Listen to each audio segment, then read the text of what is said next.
TV조선에 우리 이혼했어요라는 예능 프로그램이 있습니다. 요즘에 아주 핫한 프로죠. 네. 이혼한 셀럽 부부들이 다시 만나면서 이혼 후의 새로운 관계에 대한 가능성을 보여주고 있습니다. 그 이혼하게 되는 다양한 그런 사연과 이유들이 있는 것 같아요. 네. 고부간의 갈등이라든지 또는 배우자의 폭력, 외도, 또 사업 실패로 인한 파산 등 여러 가지 이유가 있습니다. 그런데 전통적인 기독교의 가르침은 결혼은 하나님의 뜻이고 즉 선이고 이혼은 하나님의 뜻이 아닌 악이라고 규정을 합니다. 그래서 이혼은 죄라고 주장을 하기 때문에 어떠한 상황에서도 또 이혼을 하지 말라고 가르치기도 합니다. 네. 과연 성경은 그렇게 우리에게 알려주고 있을까 궁금합니다. 그리스도인의 삶의 표준은 성경이기에 성경이 우리에게 무엇이라고 말하는지 아는 것이 매우 중요한데, 목사님, 그 네. 성경에서 이혼에 대해서 어떻게 언급하고 있는지 조금 설명해 줄 수 있을까요? 크게 이제 성경에 대해서 이제 이혼에 대한 언급을 살펴보면 뭐 구약, 그다음에 신약, 그다음에 예수님의 발언, 그다음에 바울 이렇게 저희가 한번 크게 세 부분을 볼 수 있을 것 같아요. 먼저 구약에서는 이혼을 허용하고 있습니다. 대표적인 구절이 신명기 24장 1절인데요. 이렇게 기록되어 있습니다. 사람이 아내를 맞이하여 데려온 후에 그에게 수치되는 일이 있음을 발견하고 그를 기뻐하지 아니하면 이혼 증서를 서서 그의 손에 주고 그를 자기 집으로 내보낼 것이요 라고 기록되어 있습니다.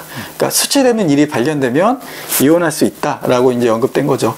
이걸 가지고 바리새인들이 이제 예수님을 공격하는 빌미로 이 본문을 이용합니다.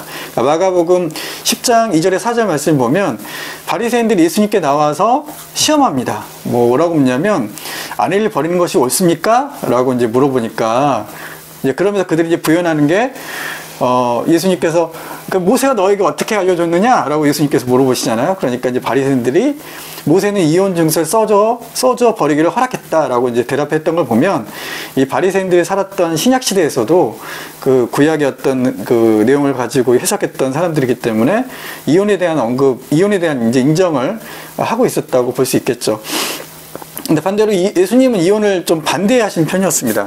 그러니까 이혼을 반대했다기보다는 아내를 버린 행위에 대해서 분명히 반대 목소리를 내셨습니다.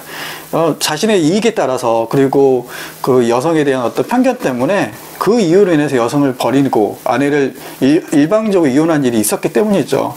대표적인 구절이 마가복음 10장 11절, 또 마태복음 19장 9절, 누가복음 16장 18절 등에 나와 있는데요. 마가복음 10장 11절이 이렇게 되어 있어요. 이르시되 누구든지 그의 아내를 버리고 다른 데 장가드는 자는 본처에게 간음을 행하며 라고 기록되어 있고요. 누가복음 16장 18절은 무릇 자기 아내를 버리고 다른 데 장가드는 자도 간음하며 무릇 버림당한 여자에게 장가드는 자도 간음함이라 라고 기록되어 있습니다. 마태복음 19장 9절에서는 내가 너에게 말하노니 누구든지 음행한 이유 외에는 아내를 버리고 다른 데 장가드는 자는 간음함이라 라고 기록되어 있습니다. 그러니까 즉 예수님의 말씀에 따르면 마태복음 19장 9절에서는 역시 아마 그 이제 구약의 본문을 이용한 말씀을 가지고 이제 해석한 건데, 이제 마태 공동체가 아무래도 유대인들이 이제 많은 공동체다 보니까 음행한 이유 외라는, 그러니까 어떻게 보면 구약 신명기에 나와 있는 말씀을 좀 차용해서 이렇게 부연하고 있는 걸로 볼 수 있습니다. 바울은 이혼을 인정하고 있어요. 고린도전서 7장 15절을 보면 이렇게 말하고 있습니다. 15절 혹 믿지 아니하는 자가 갈리거든 갈리게 하라. 이런 표현을 보면 믿지 않은 배우자가 이혼을 요구할 때 이혼을 해라 라고 바울은 권면하고 있습니다. 그러면 이렇게 우리가 보면 예수님은 이혼을 금지하고 구약과 바울은 이혼을 허용한 것처럼 보이기도 합니다. 그래서 좀 애매합니다. 이혼을 금지하고 있는지 이혼을 허용하고 있는지 저희가 갈피를 성경을 보고 통해서는 좀 이렇게 명확하게 낼 수 없는 현실인데요. 그래서 옥스퍼드 출판사에서 발간된 노마사에스의 신약 기독교에서 신약학자 해리 마이어는 이렇게 얘기를 해요. 성서적 윤리 가르침을 현재 적용하는 것은 매우 어려운 문제다라고 말합니다.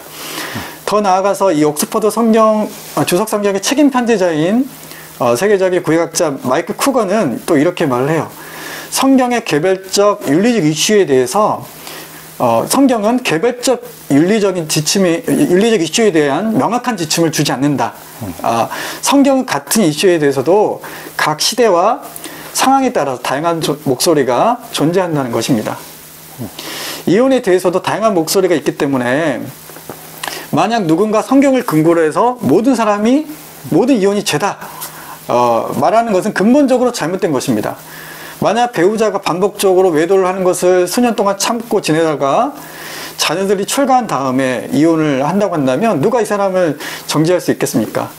또한 뭐 배우자의 잦은 위협과 폭력에 견디다 못해 살기 위해 이혼을 택한 사람을 누가 비난할 수 있겠습니까? 네, 물론 비난받을 만한 이혼도 있을 것입니다. 나 혼자 살자고 배우자나 자식들을 공경에 빠뜨리는 사람도 있을 것입니다. 하지만 이혼을 경험한 다수의 사람들은 이 사회적인 낙인에도 불구하고 살기 위해서 그런 선택을 하는 경우가 더 많을 것입니다. 앞서 마이클 쿠가는 성경은 개별적인 윤리적 이슈에 대해서 명확한 지침을 주지 않는다고 이제 했지만 성경에는 보편적인 윤리의 그런 가르침이 있죠. 바로 사랑과 정의입니다. 성경을 보면 이 두 가지 윤리는 하나님의 성품과 연관이 있습니다. 하나님의 자녀인 기독교인들이 또 기독교인들이 모인 이 교회 공동체는 이런 사랑과 정의의 보편적인 윤리를 가지고 이제 살아야 되는데 그렇다면 교회는 이런 상처가 있는 사람들을 가리지 말고 품어주고 상처를 보듬어 주어야 합니다. 자신만의 어떤 성경의 어떤 잣대로 해서 누군가를 정죄하고 비난하는 것은 하나님의 뜻이 아닙니다.